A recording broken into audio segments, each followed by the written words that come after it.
Les damos la bienvenida a Un Café Con, un espacio fraterno de la provincia colombiana donde mensualmente conversamos con jesuitas, religiosos y amigos de la Compañía de Jesús en torno a la esperanza, la reconciliación y el compartir la vida. Hoy nos encontramos en el Colegio de la Enseñanza en compañía de Toño Pepe. ¿Cómo estás, Toño Pepe?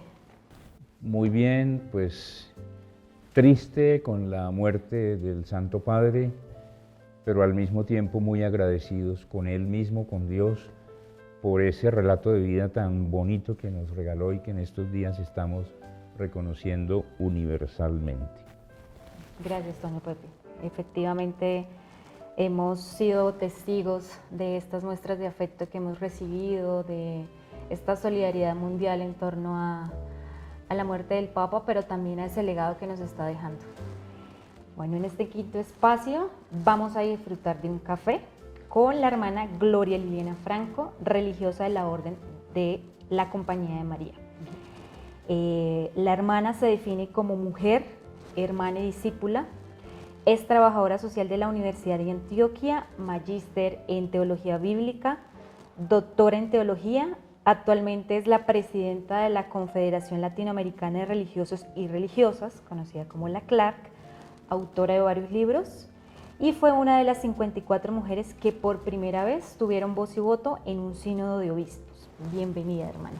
Muchísimas gracias, Alex. Muchísimas gracias, Toño Pepe. Una alegría estar con ustedes en este espacio de la familia jesuita a la que tanto quiero. Muchas gracias a ti por aceptar nuestra invitación, compartir un buen café. Gracias. Entendemos que tienes una afición por el café de otra forma y nos gustaría que nos contaras a qué se refiere, o sea, cómo disfrutas el café. Bueno, mi vínculo con el café es más con el olor del café, con los sembrados del café, con lo que surge a partir de un encuentro en torno al café. Mi madre es una mujer de una zona cafetera, mi mamá nació en un pueblito que se llama Quinchía y luego se crió en otro pueblo de Risaralda que se llama Belén de Umbría, así que toda su vida estuvo en torno a cafetales y por eso ir en vacaciones a esa tierra de mi mamá es estar siempre rodeada de cafetales y el olor del café para mí me generó un vínculo muy especial con ella, de muchísimo afecto y de recordación de lo que ella es. Bueno, y vamos a disfrutar de un cafecito y mientras disfrutamos de este cafecito te vamos a entregar un pequeño detalle de la provincia colombiana. Toño Pepe nos va a hacer los honores. Es un detalle que traemos especialmente Liliana, para este momento. Regalito, un detalle que traemos con mucho cariño de parte Gracias. de Germán y de todos los jesuitas de Colombia. Somos 192 ahora y de los 18.000 laicos que trabajan en nuestras obras apostólicas. Muchísimas gracias. Ahí va un cafecito marca San Claver de nuestra casa de Santandercito, Cundinamarca, bueno. tierra templada.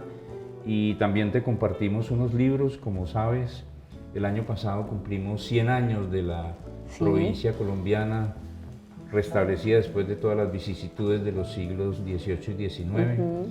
Entonces ahí tienes historia jesuítica, hecha por varios compañeros jesuitas, entonces te lo compartimos. Muchísimas para que lo disfrutes gracias. Plenamente. Sí, lo voy a disfrutar mucho y voy a disfrutar también esa lectura.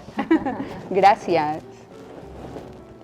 Bueno, y los invito a disfrutar del cafecito y en el caso de la hermana, de la aromática, que nos va a acompañar durante esta conversación.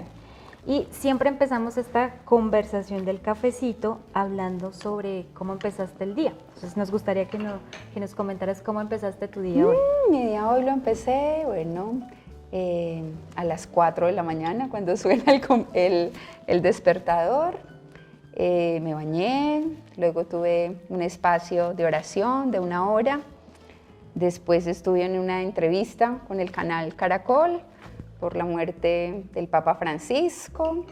Luego desayuné, me vine al colegio, tuve un encuentro con mis profesores, con los niños y bueno, toda la dinámica de un día a día de una rectora de un colegio, ¿cierto? Que son encuentros, diálogos, toma de decisiones, sonrisas o prestar el hombro para que alguien llore, un poco de todo. Pero lo empecé así, primero orando, es la manera como que tengo de empezar siempre el día, y después, bueno, atendiendo a las personas del canal Caracol que querían también hablar un poco del Papa Francisco y de la mujer en la iglesia. Liliana, naciste en Medellín, investigando tu historia, sabemos que tienes un hermano y una hermana, que ella también es religiosa. ¿De qué congregación es ella? También de la Compañía de María. Ah, mira. ¿Y dónde está ella? En Medellín. En Medellín. Sí. Ya. Y eres bien paisa por tu acento Bien y por paisa. tus apellidos. Sí, Sí. bien paisa, sí. Mi papá es de Medellín, mi mamá, como les decía, de Risaralda, pero mi papá es de Medellín y nací en Medellín, me crié en Medellín, entonces sí, soy bien paisa. Cuéntanos y cuéntale a nuestro público cómo fue crecer en Antioquia, qué recuerdos tienes de tu niñez, adolescencia, juventud, aunque eres todavía muy joven. Bueno, ya no soy muy joven, pero los recuerdos que tengo son muy bellos porque, bueno, nací en una familia antioqueña y las familias antioqueñas en general son familias muy unidas en los que los valores, los vínculos son muy fuertes. Entonces siento que nací en un hogar en el que la base siempre ha sido el amor. Mi papá y mi mamá son dos seres humanos muy tiernos. Y a diferencia de cómo pasaba antes en la sociedad, que a lo mejor los adultos les costaba expresar el afecto, a mi papá y a mi mamá no, son lo más afectivo del mundo, cariñosos, besadores, abrazadores. Entonces nací en un nicho de mucho amor, de mucho amor. Entonces lo que recuerdo es como todo ese vínculo, también con mis tías, con mis primos, mis tías todas eran maestras. Entonces también fue una infancia como muy abrigada por el amor a la educación, por la certeza de que la educación es muy importante, y también algunas de mis tías y mi tío, personas que amaban mucho la literatura. Ellos escribían y me contagiaron también mucho de eso, del amor por la palabra, del gusto por la literatura. Crecí en un ambiente en el que era muy normal que todos los fines de semana que nos reuníamos en familia, pues las tertulias giraban en torno a cantar juntos, a recitar. O sea, la valoración, Estupendo. sí, la valoración Estupendo. por la palabra era muy grande. Entonces, eso recuerdo, una infancia con juegos, con cariño, con unos profesores maravillosos. Y luego, bueno, a mí me tocó la juventud en una de las épocas más críticas del país, que era la época de todo el auge del narcotráfico, y pues lógicamente yo estaba en una ciudad que fue muy compleja y muy golpeada por ese fenómeno. Entonces también tengo recuerdos como muy significativos de todo ese flagelo del narcotráfico en mi ciudad, de lo que eso significó, de toda la tristeza que trajo. Sí, era una época compleja también. Te cuento que estás hablando con dos amantes de la palabra hablada y escrita. Bueno, Somos qué rico. aficionados. Alice hace sus incursiones en la poesía ¿Ah, sí? Yo y también. en los ensayos y participa por ahí de algún club de jóvenes escritores. Qué bueno. Y yo también soy escritor y hablador. ¿sí? Bueno, qué rico. Desde hace rato me gusta mucho la literatura, la poesía. O sea, coincidimos, es una buena sintonía. Y en esos tiempos de colegio, ¿cuáles eran tus materias que más te movían, que te motivaban más? Bueno, a mí en general me gustaban todas. Yo siempre tuve un vínculo muy bonito con mis profesores, tanto en la primaria como en el bachillerato, como en la universidad. Para mí la figura del maestro es una cosa muy especial. Yo quise y quiero muchísimo a mis maestros. Considero que mi vida está rodeada de grandes maestros, pero tuve un gusto muy especial por las humanidades. Entonces, filosofía, historia, en esa época también se enseñaba separado historia, geografía, y tuve un vínculo muy fuerte con las profesoras de ese departamento, que era el departamento de sociales de mi colegio, y bueno, una relación que se mantuvo a lo largo del tiempo. Algunas de ellas han muerto estos últimos años, otras permanecen vivas, pero son personas que han influido mucho en mi vida. Y lógicamente el gusto también por la palabra, entonces también la clase de español me gustaba mucho, en general todas las humanidades, pero también disfrutaba de mi clase de química, de trigonometría, de cálculo. Me gustaba estudiar, sí, siempre me ha gustado estudiar. Bueno, tenemos entendido que esta conciencia por la vida religiosa y por el mundo espiritual inició desde que eras muy pequeña. Sí. ¿Cómo fue ese acercamiento a la vida espiritual? Sí, mi abuelita vivía entre el barrio Prado y el barrio Boston en Medellín. En el centro de Medellín. En el centro, sí. Y las hermanas carmelitas misioneras tenían ahí su juniorado. Entonces, la casa de mi abuela era una casa grande, con un zaguán grande. Y yo la imagen que tengo es paseando con mi abuelita por ese zaguán de la mano de mi abuelita, y que cuando llegábamos a una pared que mi abuelita intuía que era la pared en la que las hermanas tenían la capilla, tenían el sagrario, ella siempre me decía, pon tu orejita, escucha que él te dice que te quiere mucho y tú dile que lo quieres mucho. Para mí es como la oración por excelencia. Es como así me enseñó a orar mi abuela, diciéndole que lo quiero mucho y escuchando que él me dice que me quiere mucho en una pared blanca, en un zaguán de esa casa en la que ella vivía. Yo tenía 4 años y eso yo no lo olvido, o sea, yo tengo esa escena súper nítida. Pero además las hermanas que vivían ahí eran las junioras carmelitas, que eran todas jóvenes, todas lindas, todas con guitarra, todas cariñosas, que a una niñita de 4 años le daban galletas, le enseñaban canciones. Entonces para mí yo las veía y yo sentía, ay, yo quiero ser como ellas. O sea, desde muy pequeña yo sentía que yo quería ser como eran todas esas hermanas carmelitas misioneras que yo veía, la hermana Gilma, la hermana Amalia, la hermana Silvia, yo quería ser como ellas. Yo empecé a alimentar eso en mi corazón, vengo de una familia muy creyente, muy católica, la experiencia de Dios en mi casa es muy fuerte, pero siempre me comunicaron un Dios amor. Mi papá es un hombre muy libre, entonces yo recuerdo a mi papá en la casa que si tocaba un testigo de Jehová le decía, entre ese hombre, ¿qué va a tomar?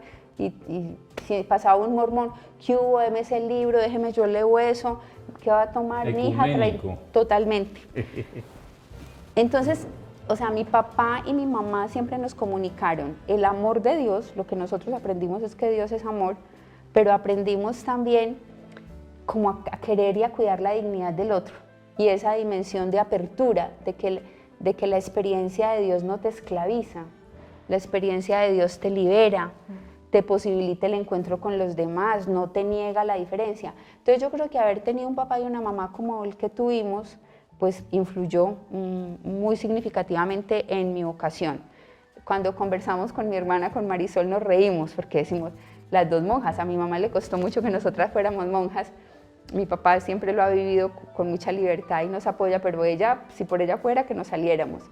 Y entonces, hablando de esas cosas, Marisol dice, es que yo creo que nosotras dos somos monjas, porque lo más parecido a mi papá era Dios, no lo más parecido a Dios, sino lo más parecido a mi papá era Dios. O sea, es una imagen tan bonita de papá y tan bonita de mamá, pues que realmente yo creo que Mari tiene razón en eso, sí. Entonces, bueno, la fe fue creciendo. Yo me hice catequista, participaba en grupos juveniles, además estaba en todos los grupos que había en el colegio, empecé a ir a misiones y empecé a sentir que definitivamente lo que me hacía feliz era eso, ¿cierto? Era estas cosas de Dios. Entonces empecé a buscar por mi cuenta, sin contarme a nadie, me fui a un convento de clausura y dije que quería ser monja, me dijeron que me tenían que anotar en una lista. Me anotaron en esa lista y justo en esa época le conté a un sacerdote amigo que se llama Jairo Girón que yo quería ser religiosa y Jairo me habló entonces de las hermanas de la Compañía de María y empecé con ellas un proceso de acompañamiento, de búsqueda, de misiones y me fui sintiendo confirmada en esta vocación y entonces ya le conté a mi familia y bueno, tomé la decisión de ingresar. Bueno. Liliana, ahora nos vamos a tus tiempos de universidad. Eres trabajadora social de la Universidad de Antioquia. De la Universidad de Antioquia. Cosa seria, ¿no? Tiré piedra, no, mentira. Sí, cosa seria. ¿Cómo fueron esos años? ¿Cómo era la vida, el ambiente de los estudiantes? ¿Cuáles eran las figuras más representativas, los liderazgos, los movimientos? ¿Y cómo tú, una joven con esa inclinación vocacional a la vida religiosa, viviste en un medio de una universidad pública que debe ser bastante secularizado? Sí.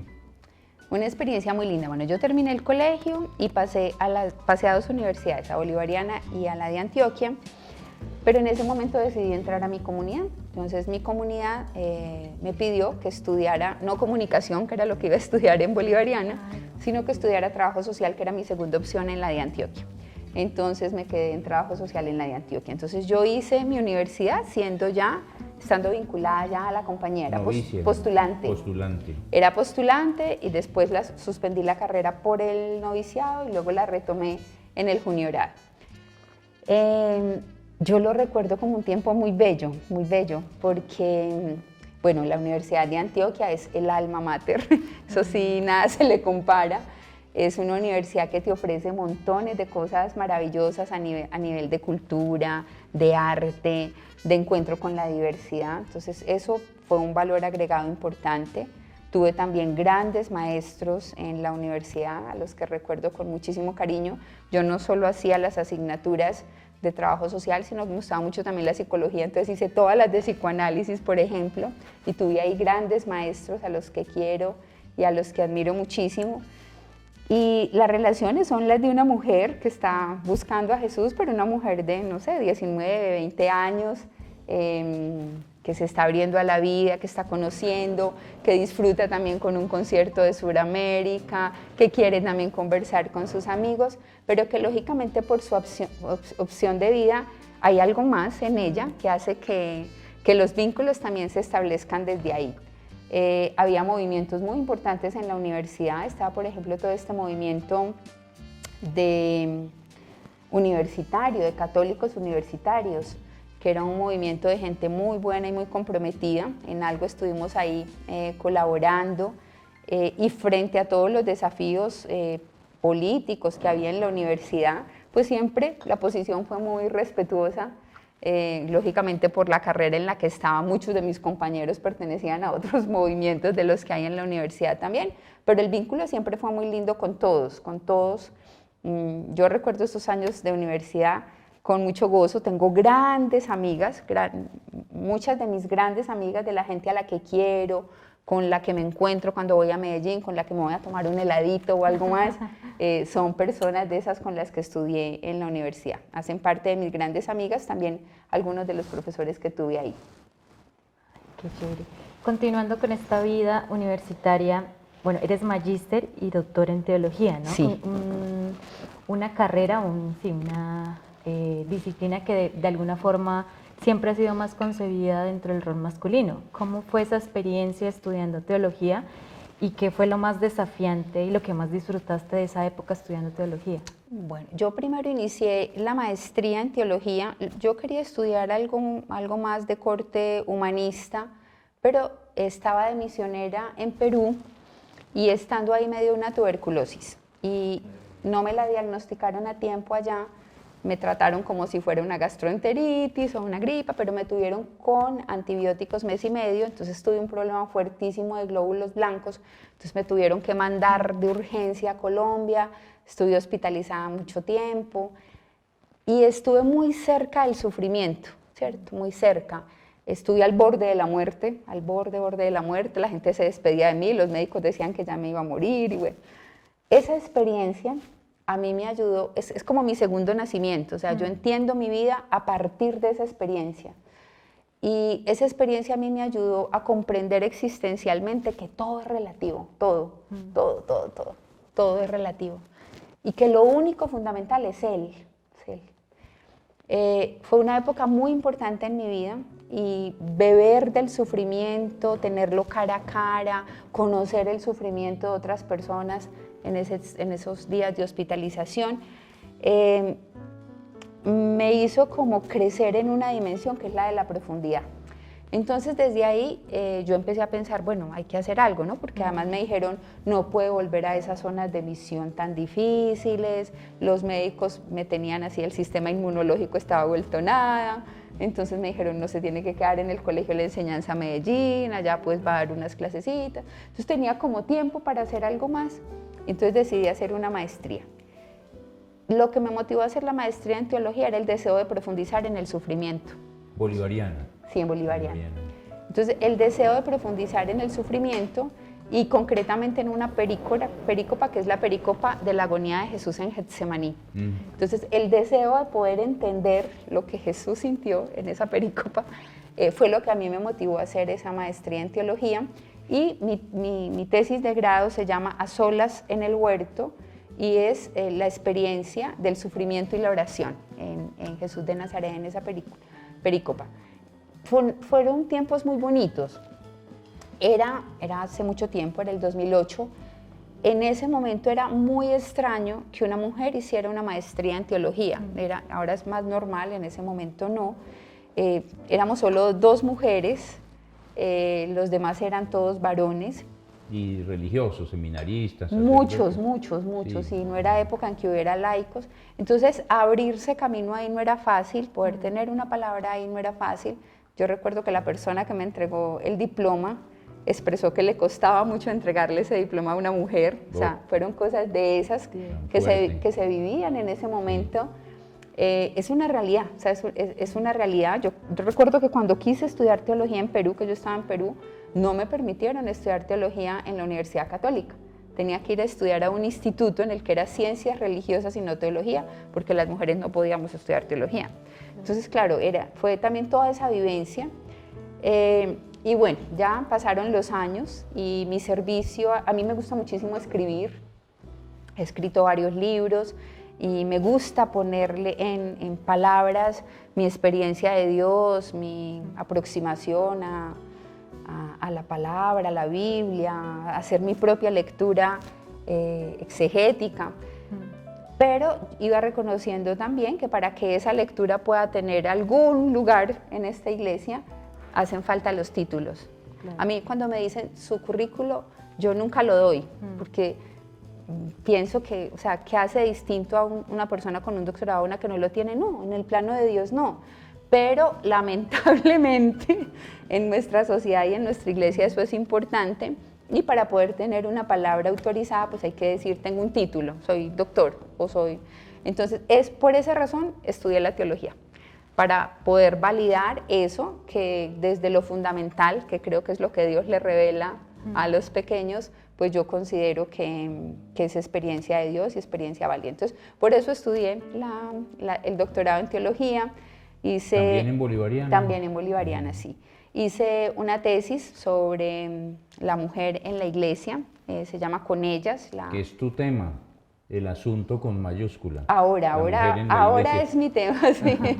Sí. Ahora es mi tema, entonces, bueno, esa tesis la publicó el CELAN, la Conferencia del Episcopado Latinoamericano, y bueno, por ahí estuvo como la motivación, pero también recuerdo con cariño esos años en bolivariana y sobre todo la conciencia de que las mujeres y las mujeres consagradas pues tenemos que estudiar, nos tenemos que formar, y tenemos que ir abriendo horizontes también de posibilidad para poder darle fundamento y credibilidad a la palabra y a la experiencia. A mí me parece que es muy importante y muy distinta la lectura bíblica o la lectura teológica que se hace en óptica masculina que la que se hace en óptica femenina. Y por eso me parece muy importante que todos podamos aportar en ese sentido en esta iglesia y en esta sociedad. Muchas gracias, Liliana. ¿Cómo es eso? ¿Cómo ves tú el papel de las mujeres en la iglesia, las posibilidades, el futuro, el reconocimiento, la confrontación también con este clericalismo machista tan tenaz del que somos herederos? Sí, mira, yo justo acabo de llegar de una misión hace 2 días. Estábamos en la diócesis de Apartado, estábamos en el Urabá antioqueño y en el Urabá chocuano, en 24 pueblecitos, los recorrimos todos. Y la experiencia es que quienes sostienen la vida de fe y de esperanza de las comunidades son las mujeres. Hay lugares en los que nunca puede ir un sacerdote porque no hay, son diócesis con muy poco clero, pero diócesis en los que tampoco puede ir un religioso, una religiosa. En algunos lugares nos decían aquí hace 34 años no veíamos una monja, por ejemplo. Pero quienes están sosteniendo la vida de las comunidades son las mujeres, las catequistas, las laicas, las líderes. Entonces, definitivamente la iglesia, sobre todo en las bases, tiene rostro de mujer. La iglesia es sostenida por las mujeres. La que hace las empanadas es mujer, la que barre el templo es mujer, la lectora es mujer, la catequista es mujer. la líder de la comunidad es mujer, ahora gracias a Dios también la que está en el consejo parroquial es mujer y ahora también gracias a Dios la canciller de muchas diócesis de Colombia es mujer. O sea, la iglesia tiene rostro de mujer y eso fue lo que el Papa comprendió. Y eso es lo que el Papa expresó en muchos de sus documentos. Él lo dijo claramente, dijo, la iglesia es femenina y esa afirmación no excluye a los varones, porque tanto mujeres como varones pues tenemos la fuerza de lo femenino, que es la fuerza de la fecundidad, de la vida, del acompañamiento, del cuidado, que fue tan fuerte en el magisterio del Papa Francisco. Y el Papa lo que hizo fue abrir puertas, dio pasos, son pequeños pasos. ¿Y por qué son pequeños pasos? Pues porque la deuda histórica es tan grande con la mujer que pues lo que va ocurriendo es simplemente pequeñito en ese espiral anquilosado de deudas históricas que hay con la mujer. Pero se dieron pasos importantes en el nombramiento, por ejemplo, de estas mujeres, además de Natalie Bedcuart o de Alessandra Scaroli, o sea, muchísimas mujeres que en este momento están ocupando puestos significativos en el Vaticano. Y yo creo que lo que el Papa hizo fue muy importante, no solo en el plano de la reforma, sino en el plano de los gestos. Y yo, por ejemplo, rescato ese último gesto cuando salió del hospital con doña Carmen, la mujer de las flores amarillas. Sí. O sea, el Papa vio a la mujer. Ver a esa mujer de las flores amarillas fue ver a la mujer. Sus palabras, sus 12 palabras en esa ventana fueron para ella. Y eso fue lo que reiterativamente hizo el Papa, ver a la mujer. Y eso es muy lindo y hay que valorárselo mucho. Sí, recuerdo ese hermosísimo libro de Leonardo Boff, El rostro materno de Dios. Sí. Una hermosura de libro. Sí. Sí. Y recuerdo también a Juan Pablo I, el Papa de solo un mes, del 78, que en una de sus catequesis, las pocas que pudo dar al público, dice, Dios es Padre, pero también es Madre. Más de un teólogo seguramente tuvo su momento de inquietud, pero eso es así, Dios es más allá del género. Es la Ruach. La Ruach. Es la Ruach, es la espíritu también que nos viene dando vida. Y eso el Papa Francisco sí lo intuyó con fuerza y hizo cosas importantes. Por ejemplo, el haber creado la solemnidad de María Madre de la Iglesia, o que justo el documento del sínodo tenga tan fuerte ese hilo transversal mariano que lo tiene, y que el último, la conclusión sea tan mariana. O sea, ahí hay unas intuiciones del Papa que yo creo que hay que desentrañar con más valentía. Sí. Bueno, ya que estábamos hablando del sínodo, pues a propósito de todo este tema del papel de la mujer, que me llena mucha alegría pues de escuchar de primera voz pues todas estas cosas, ¿no? A veces uno en la cotidianidad de la vida no es consciente de todas estas pequeñas cosas que están sucediendo y que empieza a mover el espíritu y decir, bueno, vamos poquito a poquito, pero vamos bien. Pues, hablando del sínodo, ¿cómo fue su experiencia en el sínodo, de la sinodalidad? Bueno, yo he participado en 2 sínodos. Okay. Participé en el sínodo amazónico y participé en el sínodo de la sinodalidad. Y fueron 2 experiencias muy distintas. En el sínodo amazónico, primero el Papa me convocó para que hiciera parte de la comisión preparatoria del sínodo, que era una comisión solo como de 14 personas y éramos solo 2 mujeres. Entonces también una experiencia muy desafiante, era mi primera experiencia de iglesia toda, de iglesia universal, y fue encontrarme también con muchas cosas que no conocía.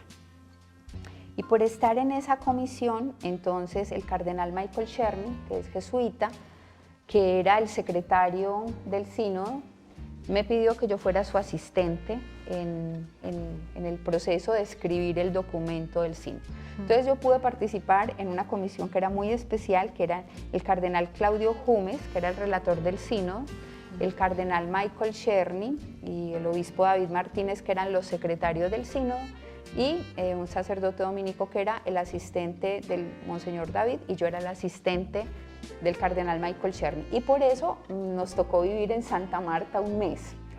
Entonces en el 2019 estar un mes ahí, en el lugar en el que era la única mujer así sinodal viviendo ahí. Entonces estar en ese lugar, ver, oír, sentir, palpar, construir con ellos ese documento, en esa dinámica de lo que significa un sínodo como el de la Amazonía, que era un sínodo complejo, fue una experiencia muy bella. Fue una experiencia muy bonita, me permitió estar muy cerca del Papa Francisco, escucharlo muchas veces. Tengo algunos papelitos que tengo que ir a buscar ahora de él, escritos por el Papa Francisco a mano, en el que nos decía, no, eso no, mejor esto, ¿cierto? Entonces, cosas muy bonitas, vínculos muy, anécdotas hermosas. Recuerdo que cuando me conoció y supo pues, que yo era de la compañía, él se emocionó mucho de que fuera de la compañía, pero luego le dijeron que yo era la presidenta de la CLAR y dijo, ¿cómo la presidenta de la CLAR? Entonces le dijeron, sí, es la presidenta de la CLAR. Entonces me dijo, él que era tan bromista, me dijo, ¿y esos hombres sí te hacen caso? Y yo le dije, sí, sobre todo los jesuitas. Y se murió de la risa. Tengo una foto donde le estaba diciendo eso y él está muerto de la risa de pensar que los jesuitas son los que me hacían caso. Bueno, cosas muy lindas que pasan en ese día a día con él. El testimonio, por ejemplo, de verlo siempre hacer fila, de no tener privilegios, de estar siempre el primero en llegar, el último en salir, de tener tiempo para todos. Entonces fue una experiencia hermosa. Y esa experiencia de ese primer sínodo a mí me ayudó más a abrazar también la realidad de la iglesia, porque yo tenía una iglesia muy idealizada. Mi iglesia siempre ha sido una iglesia como muy perfectica, la gente con la que he estado, y aquí fue a abrazar, bueno, la luz y la sombra, la fragilidad y la gracia de esta iglesia, y eso fue muy importante. Fue para mí, yo lo considero mi tercer nacimiento, o sea, como la otra coyuntura que para mí fue fundamental, fue ese sínodo del 2019, me abrió a muchas cosas, me abrió además al amor a los pueblos indígenas, a la necesidad de apasionarme más por el cuidado de la tierra, por la ecología integral, bueno, fue muy bonito.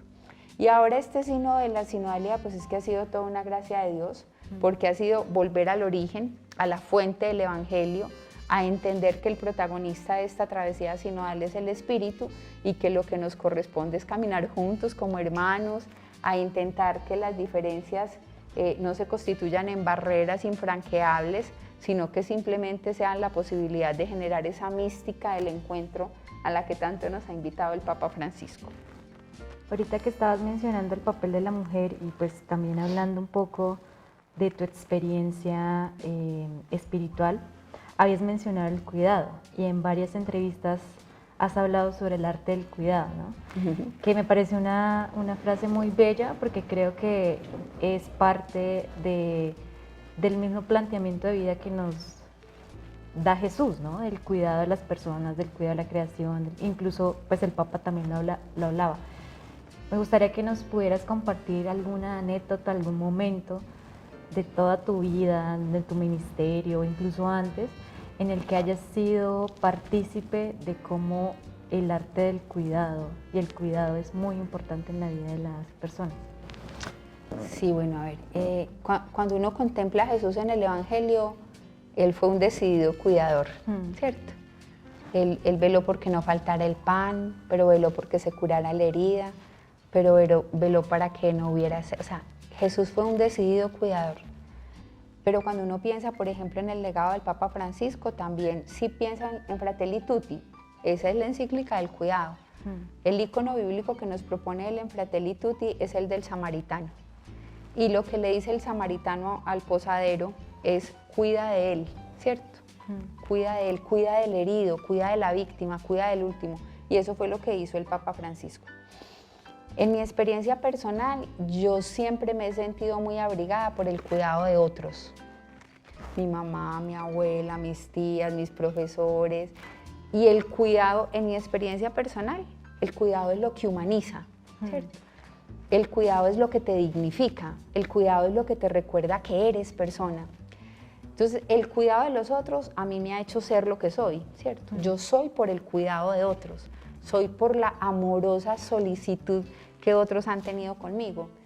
Y cuando yo he sido como el artífice de cuidado para otros, también mi experiencia es que, o sea, que cuando cuidamos del otro, o sea, reparar la herida, darle tiempo al otro, escuchar, es que cuidar nos devuelve al origen, nos devuelve a la esencia. Hay momentos en la vida en que nosotros por distintas circunstancias perdemos el norte, olvidamos quiénes somos, o algo nos duele más o nos duele con más intensidad. Y cuando aparece en nuestra vida alguien que se sienta, el cuidado tiene mucho que ver con lo gratuito, con el café, ¿cierto? Tiene mucho que ver con eso, con los ritualitos que uno hace para vivir, con lo que se desacelera en la vida, porque es que cuidar del otro exige tomar conciencia del otro, y para yo tomar conciencia del otro yo necesito tiempo, porque yo necesito ver al otro, palpar al otro, escuchar al otro, sentir al otro. Entonces, yo la experiencia que tengo, tanto cuando recibo cuidado, cuando yo soy artífice de cuidado, es que el cuidado es el escenario de lo humano. El cuidado es lo que nos potencia y lo que nos devuelve nuestra más decidida identidad, que es la de hijos de Dios y hermanos entre nosotros. Muchas gracias. Sí, porque de pronto, sobre todo los que vivimos en las grandes ciudades como Bogotá, nos habituamos a la velocidad, al corre-corre, al poco tiempo, al ir de afán, y uno puede fácilmente volverse brusco, no solamente en una conducta momentánea, sino volver un estilo de vida de brusquedad, en la oficina, en la misma iglesia, en la comunidad religiosa, en el grupo de amigos, hasta manejando el carro, ¿sí? Y ahí hay que advertir llamaditas de atención potentes que a uno le gusta que lo cuiden. Yo tengo muchos años en la vida, como se puede ver, y a mí me gusta que me cuiden. Es que es muy rico. Una maravilla. Eso de que lo cuiden a uno es muy rico. Pensando como en una anécdota concreta, pensé ahora en tal vez mi primera experiencia, pues la más radical, fue con un campesino de un pueblito que se llamaba Cristales. Ese pueblito, yo estaba en misión, tendría 15 años yo, y llegó un ancianito, se llamaba don Antonio, sin zapatos, esos pies los recuerdo así todos encallecidos, y don Antonio llegó con unas manos grandotas que tenía y en las manos 4 aguacates, y nos dijo, esto es todo lo que tengo y es para ustedes. Y yo en ese momento pensé, ¿qué es todo lo que yo tengo que es para los demás? Y dije, mi vida, y ahí fue que yo decidí ser monja, ¿cierto? Pero fue tal vez como la experiencia más quebradora de saberme abrigada por el amor del otro. Esto es todo lo que yo tengo y es para usted. Eso es cuidar, es darle al otro todo lo que yo tengo, ¿cierto? Tagore tiene una frase muy linda que es, déjame solo aquel poco de mí con el que pueda llamarte mi todo. Cuidar es un poco eso. Y Toño Calle, el jesuita, Sí, fue mi maestro de novicio. Tan lindo. Toño, Sí. Toño tenía un poema que es la oración sacerdotal, Sí. que a mí me parece que expresa con una belleza también inmensa lo que es ese arte, porque dice, ya no tengo más oficio que remendar corazones, curar la sangrienta herida que está manando dolor, aunque la mía entre tanto, mientras curo las ajenas, se vaya abriendo a jirones como el botón de la flor. Eso es cuidar, eso es cuidar, es ponernos en el lugar del otro, es la experiencia del vaciamiento, eso fue lo que hizo Jesús, es la kenosis, es la salida total de uno mismo, pero que no es un acto de salir que te despoja o que te pone en el lugar de la víctima, pobre de mí, no, no, no, es la condición para la realización de tu existencia, es que me realizo, es que soy más incluso cuando puedo vaciarme más, es como una condición de la vida.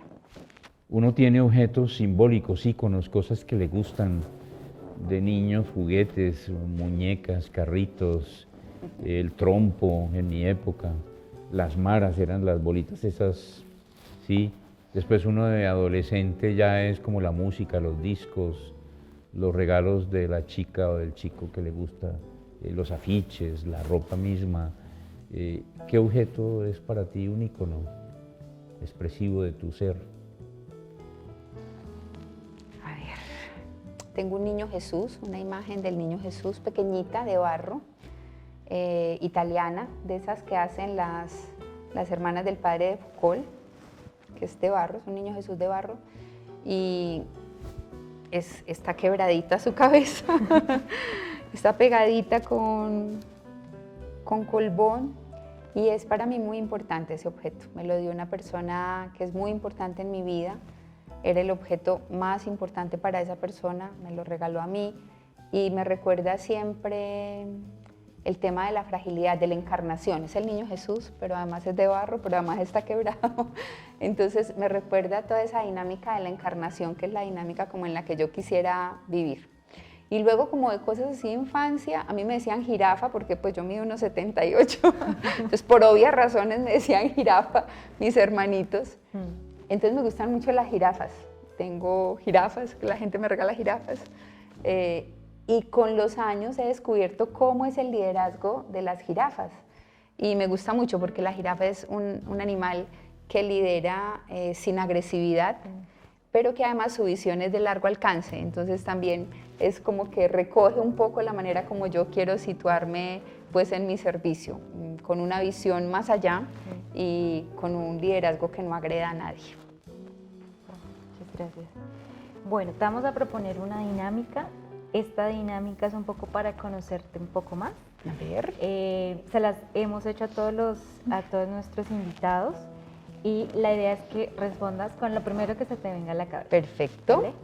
Entonces, empezamos. La primera es, ¿cuál es tu mejor recuerdo de la vida? Lo primero que se me venga a la cabeza. Un monte en cristales, era un tanque, había luna llena y yo sentí que Dios me quería toda para él.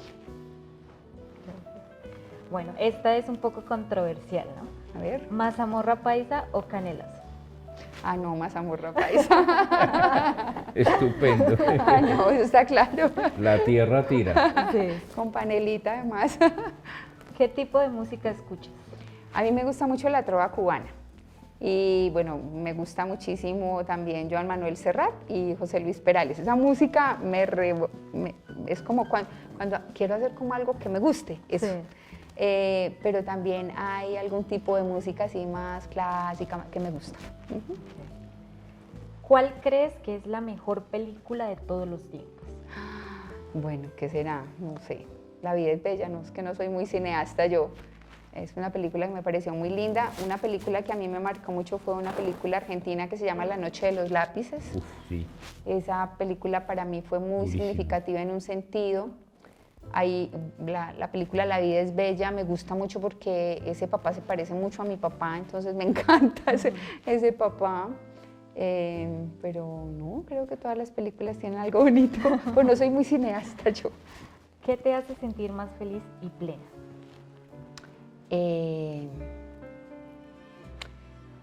El deber cumplido me da mucha paz, o sea, como sentir que estoy haciendo lo que Dios quiere, eso me da mucha paz.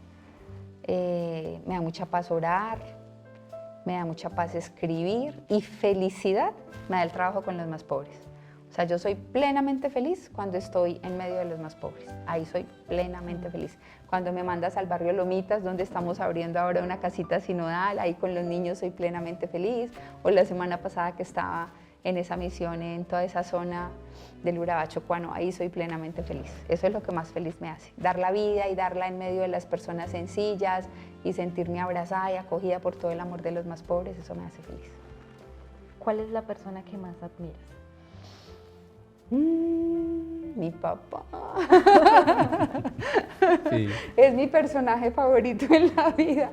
Mi papá, sí, mi papá y mi mamá, por si ve mi mamá eso. No, lo que pasa es que mi papá encarna todo eso en lo que yo creo en la vida. Encarna la alegría como principio fundamental. Mi papá es un hombre optimista por naturaleza.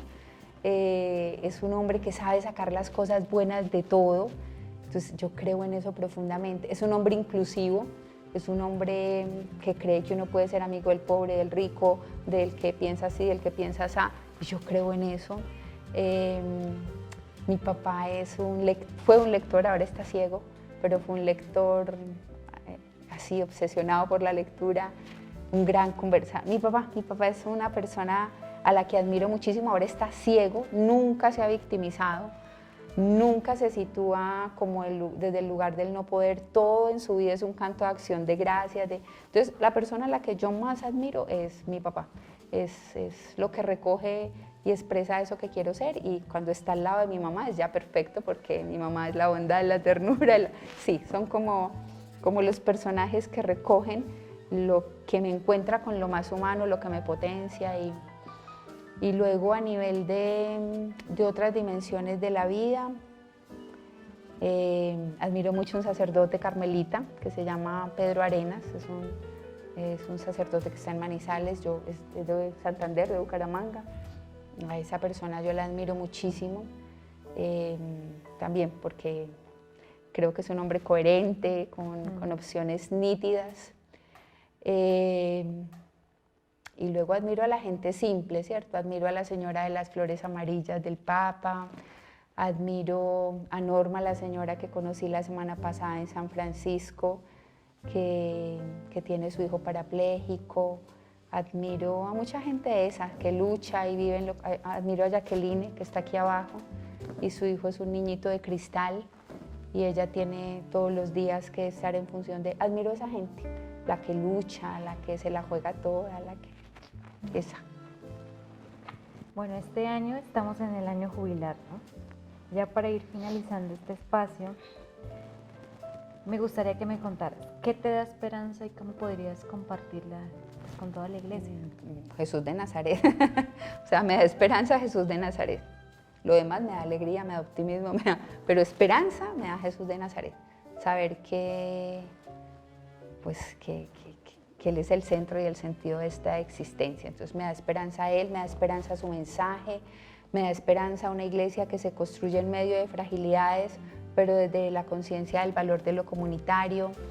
Me da esperanza a todo pequeño gesto que humaniza, que dignifica, todo pequeño gesto que evidencia que hay alguien que quiere trabajar por la paz. Me da esperanza a toda esa gente buena que me encuentro todos los días, o sea, todos los días me encuentro con un montón de gente buena, el taxista, el señor del carro, el que se sienta conmigo en el Transmilenio, esa gente que me evidencia cosas lindas de la vida. Y creo que todos podemos trabajar por la esperanza, abrazando la realidad, sin miedo a abrazar la realidad, pero sintiendo que estamos llamados a más y que ese más tiene que ver con hacernos más humanos. Muchísimas gracias. La verdad ha sido un espacio muy inspirador. Y gracias a Toño Pepe por ser este cómplice de aventuras. Muchas gracias a ustedes. Recibir tu testimonio, tu palabra, tu narrativa, tu entusiasmo, tu alegría. Siempre tenemos que dejar contagiarnos de esperanza de Dios nuestro Señor y ser también nosotros transmisores, contagiar de esa esperanza. Yo digo que un buen ser humano y por supuesto entre nosotros un buen cristiano se caracteriza por ser un portador de sentido de vida para los demás. Que nadie que se acerque a uno salga aburrido, salga amargado, salga regañado, salga con miedo, que nadie. Aunque algunos tenemos el empaque externo más serio, pero siempre acoger, siempre cuidar, siempre sonreír y a darle a cada uno su importancia. Así es. Así es. Quiero recordar a propósito de esta conversación con Liliana Franco, religiosa de la Compañía de María, presidenta de la Confederación Latinoamericana de Religiosos, un autor italiano de espiritualidad que murió no hace poco, centenario, Arturo Paoli, que escribió muchos bellos libros de espiritualidad, y él hablaba de la belleza de la mujer diciendo esto: la belleza de la mujer, la belleza de ser, la belleza de dar, la belleza de procrear. Gracias a ustedes dos por su belleza. Muchísimas y gracias gracias a todas las mujeres que nos acompañan en esta misión apostólica en la provincia colombiana de la Compañía de Jesús. Bueno, y seguimos con esta entrega mensual de Un Café Con, hoy Un Café con Liliana Franco, y seguimos, es una tarea que nos hemos propuesto y que queremos compartir con todos ustedes en cada una de nuestras entregas mensuales, escritas y también en nuestras redes sociales. Y con esto lo que queremos es alimentar la vida en el espíritu, alimentar la esperanza y alimentar esa dimensión de lo que nos hablaba Liliana, el cuidado del otro. Muchas gracias a todos. Muchas gracias. Bueno. Muchas gracias.